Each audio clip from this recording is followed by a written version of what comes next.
Hello, I'm David Hughes. Welcome to Your Perfect Body, the podcast of the Esoteric Teaching Community.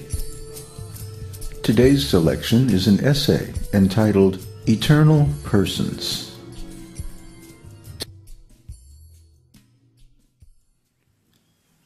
Now in our detailed study of the Bhagavad-gītā, we have progressed past the setup section. And now Kṛṣṇa is giving Arjuna the enlightenment he requested. And he begins by speaking about the living entity, the eternal individual spirit soul. Na evaham jatu nasam, na tvam neme janadhipah, na caiva na bhavisyamah, sarve vayam atah param. Never was there a time when I did not exist, nor you, nor all these kings, nor in the future shall any of us cease to be. Bhagavad-gītā 2:12. Here Kṛṣṇa says that in the past I existed eternally, and so did you. Similarly, all these soldiers and kings who have assembled in this battlefield existed eternally as individuals in the past. For the present, there is no question that we exist as individuals, and in the future also we shall all exist as individual persons. That also means we are always individuals, and we shall never merge or become one. If this is not the case, then what does Kṛṣṇa mean by saying I, you, and others? Kṛṣṇa's meaning is very simple. I am an individual person, you are an individual person, and all others also. Each and every one of them are individual persons. In the past we were all individuals. At present we are all individuals, and in the future we shall also remain individuals eternally. Kṛṣṇa's statement is unconditional, so there is no question of merging or becoming one. Here Kṛṣṇa says that in the past we were individual persons, in the present we are all individual persons, and in the future also we shall remain individual persons. He includes himself, the Supreme Personality of Godhead, as one of the eternal individual spiritual persons. So the Mayavadi theory that God is impersonal cannot stand. Kṛṣṇa directly contradicts it with his very first statement of spiritual teaching in Bhagavad-gītā. Neither God is impersonal, nor are the living entities impersonal. Every one of us is a spiritual, eternal person. The difference between the Supreme Person and our personality is that he is all-powerful and we are limited. Our consciousness, our intelligence, our power are limited. Everything of ours is limited. He is great, vibhu. We are small, anu, atomic. He is infinite, and we are infinitesimal, insignificant. Otherwise, in spiritual qualities, we are very similar to him. There is little qualitative difference between ourselves and God. The difference between ourselves and God is principally quantitative. When Lord Brahma says, Ishvara Parama Kṛṣṇa Satchit Ananda Vigraha, Kṛṣṇa, who is known as Govinda, is the Supreme Godhead. He has an eternal, blissful spiritual body. Brahma Samhita 5:1. He is talking about both Kṛṣṇa and ourselves in our spiritual forms, our eternal perfect bodies. We are similar to Kṛṣṇa in the spiritual qualities of eternity, blissfulness, and knowledge or consciousness. We have the same qualities, but Kṛṣṇa's existence and our existence, his knowledge and our knowledge, his bliss and ours are immeasurably different in quantity. Just like Kṛṣṇa says, Imang vivasvate yogam proktavan aham avyayam vivasvan manave praha manur ikshvakave bravit.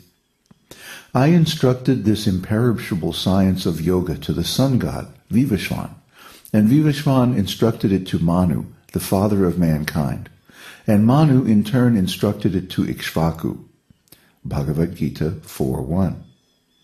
Imang vivasvate yogam. I spoke this yoga system, Bhagavad-gītā, a long, long time ago to the sun god. Vivasvan manave praha, and the sun god explained it to his son Manu, and Manu again in his turn explained it to his son Ikshvaku. In this way, the knowledge of Bhagavad-gītā is coming down by the disciplic succession. Kṛṣṇa says, I spoke this Bhagavad-gītā at least 400,000 million years ago, according to the calculation of the age of Manu. So Kṛṣṇa spoke this Bhagavad-gītā millions of years ago, and he remembers. But Arjuna inquired from him that, how can I believe that you spoke this Bhagavad-gītā millions upon millions of years ago to the sun god, because we are contemporary? Because Arjuna and Kṛṣṇa are apparently the same age. Apparently Arjuna was calculating Kṛṣṇa as a human being. That was apparently his mistake. Actually, it was not a mistake. He was making an inquiry to clear our mistake. We mistake Kṛṣṇa as one of us and want to treat him as a human being. Because Kṛṣṇa comes down to our planet and plays as a human being, due to our lack of knowledge about spiritual things, we think Kṛṣṇa is like us. But actually, he is not an ordinary human being. As stated in Brahma Samhita, Mahabharata, and so many other Vedic literatures, Kṛṣṇa is God. We are ordinary living entities. His knowledge, his power of memory, his power of knowing everything perfectly is vastly different from ours. Kṛṣṇa can remember everything from the distant past, and we have trouble remembering what we did yesterday. Unfortunately, we think Kṛṣṇa may be a little greater than me, but that is Dr. Frog philosophy. We have already told this story. Kupa Manduka Nyaya. The frog within the well is calculating the dimension of the Pacific Ocean in terms of his limited experience. Is it twice the size of this well? 3 times? We cannot understand God by this frog philosophy, by comparing Kṛṣṇa with our own limited existence. We must receive the knowledge from God himself, or from a person who knows God. Otherwise, there is no possibility of reaching a correct understanding of God. Therefore, we study Bhagavad-gītā, because it is God himself giving information of his existence and qualities. Now, according to the Mayavadi philosophy, there is no duality. They speculate that the only reason we see any difference between God and ourselves is because of a kind of illusion, or maya. They also say that God is ultimately impersonal, and the goal of spiritual life is to lose our individuality and merge into his existence. But Kṛṣṇa does not support the impersonal theory of the Mayavadis. He is God himself, and he says, I always existed as I exist now, as an individual person, and in future also I shall exist like this. So why do the Mayavadi philosophers misunderstand this direct statement from the Supreme Personality of Godhead? Namang duskritino mudha prapadyante naradhamaha mayaya parita jnana asuram bhavam ashritaha. Those miscreants who are grossly foolish, who are lowest among mankind, whose knowledge is stolen by illusion, and who partake of the atheistic nature of demons, do not surrender unto me. Bhagavad-gītā 7:15. Because asuram bhavam ashritaha. The Mayavadi philosophers do not accept the supremacy of the personality of Godhead. They think they are as good as God. Therefore, they introduce themselves as Narayana. But according to Vedic philosophy or the esoteric teaching, we cannot be equal to Narayana. What to speak of us? The position of Narayana cannot even be estimated by great demigods like Lord Brahma and Lord Shiva. Sarvam etad ritang manye nang mang vadasi Keshava, nahi te bhagavan vyaktim vidur deva nadanavaha. O Krishna, I totally accept as truth all that you have told me.